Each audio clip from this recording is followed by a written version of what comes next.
जय हिंद दोस्तों, हम आपका अपने यूट्यूब क्लास में स्वागत करते हैं। यहाँ पर हम आपको यूपी बोर्ड क्लास 10th में संस्कृत खंड में जो भी महत्वपूर्ण श्लोक बनते हैं, जो कि 4 नंबर का आता है, एक गद्यांश रहता है, एक पद्यांश रहता है, जिसमें से गद्यांश अथवा पद्यांश उन दोनों में से किसी एक की संदर्भ सहित व्याख्या करने को आता है। तो इसमें हमने गद्यांश लगभग में जो इम्पोर्टेंट था उसको पढ़ा ही दिया है। और एक श्लोक था जिसका नाम था पाठ का जीवन सूत्राणी। उसमें जितने भी लगभग में श्लोक हैं उनमें अगर 10 श्लोक हैं तो 5 श्लोक ऐसे हैं जो बहुत अधिकतर पूछे जाते हैं परीक्षा में। तो इस वजह से उसको आप, इसके पहले ही वीडियो अपलोड किया गया है, उसको आप देख सकते हैं और अच्छे से समझ सकते हैं। तो यहाँ पर हम जो अदर पार्ट के श्लोक बनते हैं जो परीक्षा की दृष्टि से महत्वपूर्ण हैं, उनके बारे में हम बताएंगे।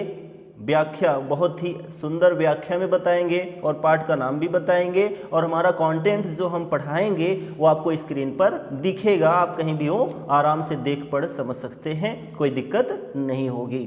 ठीक है, तो चलिए शुरू करते हैं। तो क्लास 10th में वाराणसी है पहला लेसन, जिसमें से एक श्लोक बनता है। गद्यांश है इसमें, लेकिन यहाँ पर एक श्लोक है।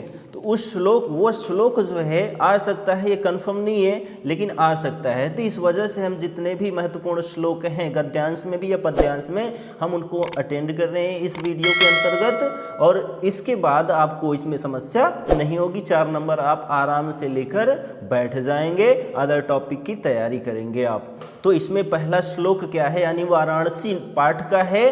तो संदर्भ में आपको वाराणसी लिखना ही पड़ेगा। संस्कृत दिग्दर्श का या संस्कृत खंड के वाराणसी नामक पाठ से लिया गया है। ठीक है, तो श्लोक देखिए क्या है। मरणम मंगलम यत्र विभूतिश्च विभूषणम कौपीनम यत्र कौशेयम सा काशी केन मीयते। तो मंगलम मरणम यत्र,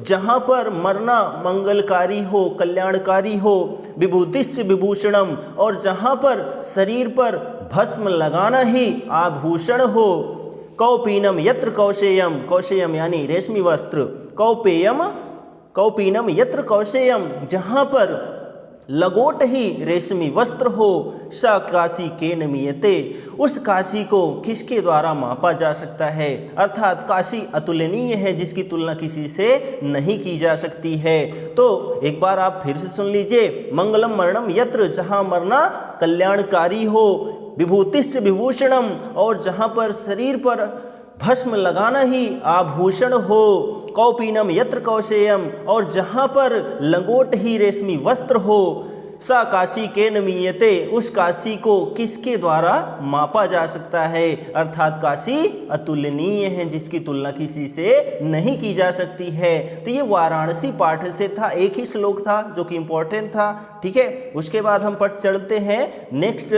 जो है आपका अन्योक्ति विलास, वो पढ़ना नहीं है। उसके बाद देखिए वीरः वीरेण पूज्यते, यानी वीर के द्वारा ही वीरों की पूजा की जाती है। ठीक है, तो देखिए इसमें श्लोक आता है, इसमें 3 श्लोक हैं। तो पहला श्लोक देखिए क्या कहता है, बहुत इंपॉर्टेंट है, ध्यान दीजिएगा। बंधनम मरणम वापि जयो वापि पराजयः उभयत्र समो वीरः वीर भावो ही वीरता। तो बंधनम मरणम वापि, बंधन हो या मृत्यु, यहाँ पर पुरुराज कहते हैं, यानी सिकंदर कहते हैं, पुरुराज कहते हैं। क्या कहते हैं, बंधनम मरणम वापि जयो वापि पराजयः उभयत्र समो वीरः वीर भावो ही वीरता। बंधनम मरणम वापि, बंधन हो या मृत्यु, जय हो या पराजय, जयो वापि पराजय, जय हो या पराजय, उभयत्र समो वीरः, उभयत्र यानी समान स्थिति में, यानी वीर पुरुष इन दोनों स्थितियों में समान रहते हैं, यानी हतोत्साहित नहीं होते हैं। बंधन हो या मृत्यु, जय हो या पराजय, वीर पुरुष इन दोनों स्थितियों में समान रहते हैं। वीर भाव ही वीरता, वीरों के भाव को ही वीरता कहते हैं, वीरों के भाव को ही वीरता कहते हैं। फिर से सुन लीजिए। बंधनम मरणम वापि, बंधन हो या मृत्यु, जयो वापि पराजय, जय हो या पराजय, उभयत्र समो वीरः, वीर पुरुष दोनों स्थितियों में समान रहते हैं। वीर भाव ही वीरता, वीरों के भाव को ही वीरता कहते हैं। इस श्लोक को किसने कहा, पुरुराज के द्वारा कहा गया। ठीक है, उसके बाद इसी पाठ का यानी वीरः वीरेण पूज्यते पाठ का ही दूसरा श्लोक देखिए क्या कहता है। उत्तरम यत समुद्रस्य हिमाद्रश्चैव दक्षिणम वर्षम तद भारतम नाम भारती यत्र संतति। तो उत्तरम यत समुद्रस्य, समुद्र के उत्तर में, हिमाद्रश्चैव दक्षिणम, और हिमालय के दक्षिण में, वर्षम तद भारतम नाम, वह भारत नाम का देश है। वर्षम यानी देश, तो वह भारत नाम का देश है। भारतीय यत्र संतति, जिसकी संतान भारतीय हैं। तो एक बार सुन लीजिए वीरः वीरेण पूज्यते का दूसरा श्लोक। उत्तरम यत समुद्रस्य, समुद्र के उत्तर में, हिमाद्रश्चैव दक्षिणम, और हिमालय के दक्षिण में, वर्षम तद भारतम, भारतवर्ष का वह भारत नाम का देश है। भारतीय यत्र संतति, जिसकी संतान भारतीय है, यानी हमारा भारत देश है। इस श्लोक को भी पुरुराज ने कहा था, जिसको अलक्षेंद्र यानी सिकंदर ने बंदी बनाया था। उसके बाद इसी पाठ का वीरः वीरेण पूज्यते का तीसरा श्लोक देखिए, ये भी इंपॉर्टेंट है। तो देखिए, हतो वा प्राप्यसि स्वर्गम जित्वा भोज्यसे महिम निराशि निर्ममो भूत्वा युद्धस्य विगत ज्वरः। विगत ज्वरः का मतलब होता है संताप रहित, यानी दुख से उरी न होकर, यानी दुख ना हो, आप ऐसे रहो कि आपके अंदर दुख ना हो, उस स्थिति में उसको बोलते हैं विगत ज्वरः। ठीक है, तो हतो वा प्राप्यसि स्वर्गम, स्वर्ग मरने के बाद, यानी तुम मर जाओगे। यदि तुम मर गए, तो यहाँ पर देखिए कौन बोलता है, तो सिकंदर को पुरुराज जो है गीता का पाठ में एक श्लोक बताता है, वही श्लोक है। तो यहाँ पर पुरुराज बताता है सिकंदर को वो श्लोक। तो हतो वा प्राप्यसि स्वर्गम, यदि तुम मर गए तो स्वर्ग को प्राप्त करोगे।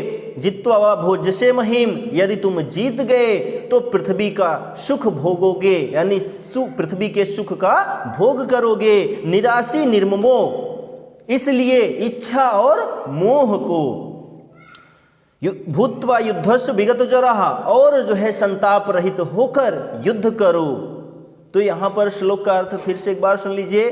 हतो वा प्राप्यसि स्वर्गम, यदि तुम मर गए तो स्वर्ग का सुख भोग करोगे, यानी यदि तुम मर गए तो स्वर्ग का भोग करोगे। ठीक है, उसके बाद देखिए, जित्वा वा भोज्यसे महिम, और यदि तुम जीत गए तो पृथ्वी के सुख का भोग करोगे। निराशि निर्ममो भूत्वा, इसलिए इच्छा मोह और विगत ज्वरा, यानी संताप रहित होकर युद्धस्व, युद्ध करो। यदि तुम मर गए तो स्वर्ग का भोग करोगे, यानी स्वर्ग में जाओगे, स्वर्ग को प्राप्त करोगे। और यदि तुम जीत गए तो पृथ्वी का सुख भोगोगे। इसलिए इच्छा मोह और संताप रहित होकर युद्ध करो। तो ये था वीरः वीरेण पूज्यते नाम पाठ का 3 श्लोक था, तीनों ही इंपॉर्टेंट था। उसके बाद हम आगे चलते हैं। प्रबुद्धो ग्रामीणः, यानी बुद्धिमान ग्रामीण, इसको हमने गद्यांश के अंतर्गत पढ़ा दिया है। तो इसमें एक श्लोक है, उस श्लोक को जान लीजिए। देखिए, अपदो दूरगामी चा साक्षरो न चा पंडिता अमुखा स्फुटवक्ता चा यो जानाति सा पंडितः। तो अपदो दूरगामी, अपदो यानी बिना पैर के, दूरगामी दूर तक जा सकता है। यानी यहाँ पर ग्रामीण के द्वारा श्लोक पूछा गया था उस नगरी व्यक्ति से, शहरी व्यक्ति से, कि अपदो दूरगामी बिना पैर के है, दूर तक जा सकता है। चा साक्षरो, और अक्षर युक्त है। ना चा पंडितः, लेकिन वह पंडित नहीं है। क्या कह रहा है? अपदो दूरगामी, बिना पैर का है, दूर तक जा सकता है। चा साक्षरो, अक्षर युक्त है। ना चा पंडितः, लेकिन वह पंडित नहीं है। अमुखः स्फुटवक्ता, बिना मुख का है, फिर भी स्पष्ट बोल सकता है। चा यो जानाति सा पंडिता, जो इसको जानता है वह पंडित है, यानी वही पंडित है। फिर से देख लीजिए, अपदो दूरगामी, बिना पैर का है, दूर तक जा सकता है। साक्षरो, और अक्षर युक्त है। नाचा पंडिता, लेकिन पंडित नहीं है। अमुखा स्फुटवक्ता, बिना मुख का है, फिर भी स्पष्ट बोल सकता है। चा यो जानाति सा पंडिता, जो इसको जानता है वह पंडित है। ठीक है, उसके बाद देखिए, ये प्रबुद्धो ग्रामीणः पाठ का श्लोक था। आगे हम चलते हैं तो केम किम वर्धते पाठ है ही नहीं हमारे यहाँ, आरुण सेतकृत संवाद में भी श्लोक नहीं है। उसके बाद देखिए भारतीयाः संस्कृति ही, तो भारतीयाः संस्कृति में एक श्लोक है जो कि लास्ट में था श्लोक, इसको भी हमने गद्यांश के थ्रू पढ़ा दिया है आपको। तो देखिए इसमें क्या है, श्लोक बहुत ही इंपॉर्टेंट है, तो आपको ये याद होना चाहिए। सर्वे भवन्तु सुखिनः, सर्वे सन्तु निरामयाः, सर्वे भद्राणि पश्यन्तु, मा कश्चित् दुःख भाग भवेत्। तो सर्वे भवन्तु सुखिनः, सभी सुखी हों। सर्वे सन्तु निरामयाः, सभी निरोगी हों। सर्वे भद्राणि पश्यन्तु, सभी कल्याण को देखें। माँ कश्चिद दुख भाग भवेत, और कोई भी दुख का भागी ना हो। तो सर्वे भवन्तु सुखिनः, सभी सुखी हों। सर्वे सन्तु निरामयाः, सभी निरोगी हों। सर्वे भद्राणि पश्यन्तु, सभी कल्याण को देखें। और माँ कश्चिद दुख भाग भवेत, और कोई भी दुख का भागी ना हो, यानी किसी के ऊपर दुख ना आए। तो ये भारतीय संस्कृति का श्लोक था। तो ये टोटल 6 श्लोक हैं। जो भी श्लोक हैं बहुत ही इंपॉर्टेंट थे, हमने इस वीडियो के थ्रू आपको बता दिया। उसके बाद जो जीवन सूत्राणी था उसमें भी जितने भी श्लोक थे 10 श्लोक थे, जिसमें से 5 श्लोक बहुत ही इंपॉर्टेंट थे जो परीक्षा की दृष्टि से महत्वपूर्ण थे। तो हमने ऐसा आपको समझा दिया, बता दिया कि आपको एक बार में याद हो जाएगा। बस आप वीडियो को देख लेना, आप समझ जाएंगे।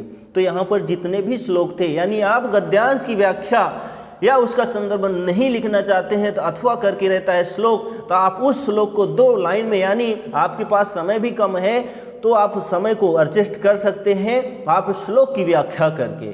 नहीं तो आप गद्यांश की करेंगे तो थोड़ा समस्याएं होंगी, लेकिन आप श्लोक का करते हैं तो 2 लाइन में आपकी व्याख्या कंप्लीट हो जाती है। 1 लाइन में संदर्भ, यानी आपको 4 नंबर 3 लाइन में ही बन जाता है। ठीक है, तो यहाँ पर जितना श्लोक था सभी हमने आपको बता दिया, और जितना हमने बताया श्लोक उसी में से आएगा परीक्षा में, आपको टेंशन लेने की आवश्यकता नहीं है। तो हम मिलेंगे कुछ अच्छा लेकर नेक्स्ट वीडियो में। तब तक ले हमारे वीडियो का इंतज़ार करिएगा, और अगर वीडियो पसंद आया हो तो प्लीज़ लाइक शेयर सब्सक्राइब करना ना भूलें अपने दोस्तों के साथ। चलिए मिलते हैं नेक्स्ट वीडियो में।